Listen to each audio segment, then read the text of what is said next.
राज्यातील शेतकऱ्यांच्या खात्यात उद्या 4,000 रुपये जमा होणार आहेत। पीएम किसान सन्मान आणि नमो शेतकरी महासन्मान निधीचे हे पैसे जमा होतील। पंतप्रधान मोदींच्या हस्ते उद्या वाशिममधील कार्यक्रमातून रक्कम वितरित करण्यात पैसे जमा होण्यास सुरुवात झालेली आहे। खात्यात पैसे जमा करा असे आदेश कॅबिनेट बैठकीत मुख्यमंत्र्यांनी दिले आणि मला अतिशय आनंद आहे। निधी वितरणाची सुरुवात आम्ही कालपासून केली आहे। 1 कोटीपेक्षा जास्त त्यांच्या खात्यामध्ये।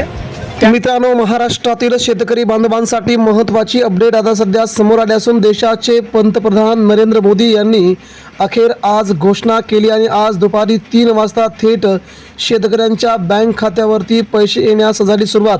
शेतकरी हप्ता, शेतकरी नमो हप्ता आणि पीएम किसान योजनेचे तब्बल 6,000 रुपये शेतकऱ्यांच्या बँक खात्यावरती आज येणार। मित्रांनो, महाराष्ट्राच्या संपूर्ण शेतकरी बांधवांना महत्त्वाची विनंती, फक्त याच शेतकऱ्यांच्या बँक खात्यावरती पैसे येणार। इतरत्र तुम्हाला करावी लागणार ही 3 महत्त्वाची कामं। फक्त आज हे 12 जिल्हे आणि 3 कागदपत्रांची पूर्तता करावी लागेल, अन्यथा तुम्हाला पुढचे येणारे सगळेच हप्ते होणार बंद।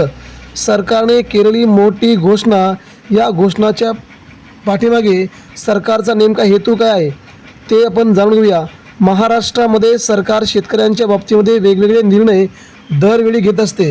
आता देखील अशाच प्रकारचा मोठा निर्णय घेऊन पीक विमा आणि अनुदान या संदर्भात देखील सरकारने सगळ्यात मोठी बातमी तुमच्यासमोर आणलेली आहे। पीक विमा गेल्या 2024-25चा पीक विमा शेतकऱ्यांना मिळाला नाही, त्यामुळे शेतकऱ्यांच्या दररोज तक्रारी चालू होत्या। त्या तक्रारी निवारत असतानाच शेतकऱ्यांना आता दर हेक्टरी 18,000 रुपये हा पीक विमा शेतकऱ्यांच्या बँक खात्यावरती देण्याची प्रक्रिया सरकारने सुरू केली असून ती देखील तुम्हाला 2 महत्त्वाची कामं करायची आहेत। बँकेत जाऊन आणि तुम्हाला 2 कागदपत्र जमा करून तहसील कार्यालय किंवा तलाठी कार्यालयामध्ये ही 2 महत्त्वाची कागदपत्र जमा करायची आहेत, जेणेकरून तुम्हाला पुढील हप्ता तुमच्या बँक खात्यावरती येऊन जमा होईल। अन्यथा तुम्हाला त्याचा पूर्ण फटका बसून हे 18,000 रुपये तुमचे कायमचे बंद होतील किंवा तुम्हाला येणार नाहीत। त्यासाठी तुम्हाला 2 कामं करायची आहेत। ती कामं कोणती ती आता सुरुवातीला आपण बघूया। त्यानंतर आपण पीएम किसान आणि नमो शेतकरीचा महत्त्वाचा हप्ता याविषयी अपडेट बघूया। गेल्या वर्षी महाराष्ट्रामध्ये अतिवृष्टी झाली।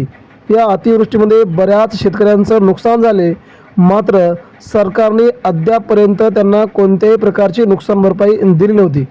नुकसान भरपाई न दिल्याने शेतकरी राजा पूर्णपणे संतप्त होता की वर्ष लोटून गेलं तरी अजून कोणत्याही प्रकारची मदत शेतकऱ्यांना न मिळाल्यामुळे शेतकरी देखील त्यांच्या विरोधात पूर्ण आक्रमक झाला होता।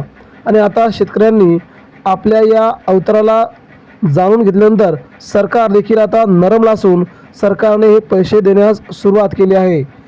काही जिल्ह्यांमध्ये 18,000 पर हेक्टरी, काही जिल्ह्यामध्ये 16,000 पर हेक्टरी, काही मंडळामध्ये 13,000 पर हेक्टरी अशा प्रकारची मदत सरकारने जाहीर केली असून ते जिल्हाधिकाऱ्यांच्या कार्यालयामध्ये पैसे केंद्र सरकारने पाठवलेले आहेत। राज्य सरकारचा काही वाटा, केंद्राचा काही वाटा असे मिळून तुमच्या खात्यावरती आता पैसे येण्यास सुरुवात झाली आहे।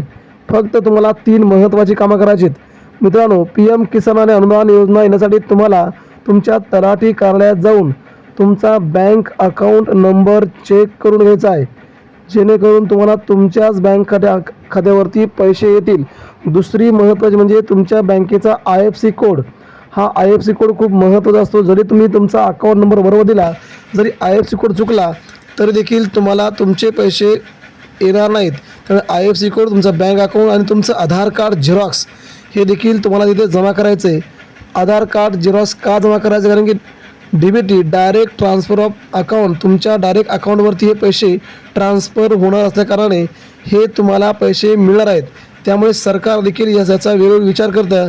आधार कार्ड, तुमचं बँक पासबुक, मोबाईल नंबर हे बरोबर आहेत का याची काळजी आपण घ्यायची।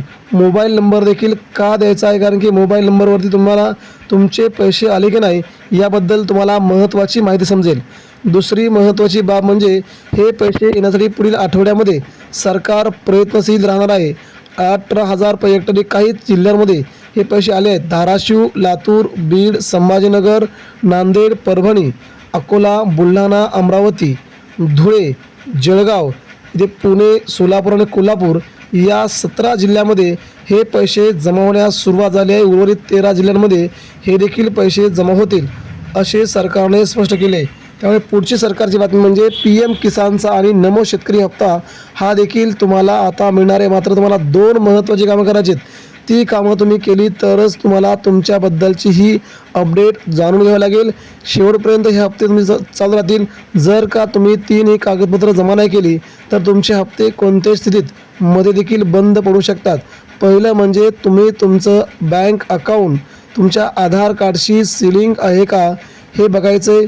जोपर्यंत तुमचं बँक अकाउंट म्हणजे आधारशी लिंक होत नाही तोपर्यंत तुम्हाला बँकेचा एकही पुढचा हप्ता जमा होणार नाही किंवा पुढचे हप्ते तुमचे तसेच जातील. तेव्हा पहिल्यांदा बँकमध्ये जाऊन आधार कार्ड बँक पासबुक जमा करणे खूप गरजेचं आहे आणि KYC करून घ्यावी लागेल.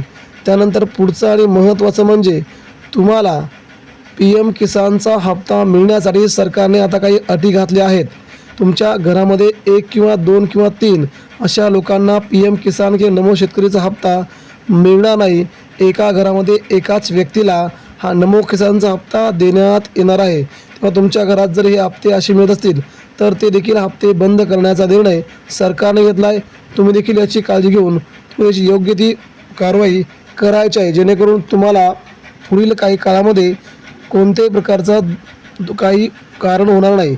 त्यामुळे हे पैसे तुमच्या बँक खात्यावर येण्यासाठी तुम्हाला आधार कार्ड लागेल, तुमचं पॅन कार्ड लागेल, तुमचं राशन कार्ड लागेल, बँक अकाउंट आणि या महत्त्वाच्या गोष्टीबरोबरच तुम्हाला तुमचा मोबाईल नंबर देखील त्यांना द्यावा लागेल. म्हणजे या 4 वस्तू तुम्हाला जाऊन बँकेत जमा करायच्यात, त्यानंतर तलाठी कार्यालयात जमा करायच्यात. तेव्हा तुम्हाला PM किसानचा नमो शेतकरी योजनेचा हप्ता तुमच्या बँक खात्यावरती पडेल. अन्यथा पुढचे येणारे सगळे हप्ते तुमचे बंद होऊ शकतात. तेव्हा शेतकरी बांधवांनी याची काळजी घेऊन आगामी काळामध्ये आपल्या या सगळ्या महत्त्वाच्या घोषणा ऐकून दररोज या चॅनलवरती येणाऱ्या नवीन बातम्या ऐकून तुम्ही तशी कारवाई करायची आहे.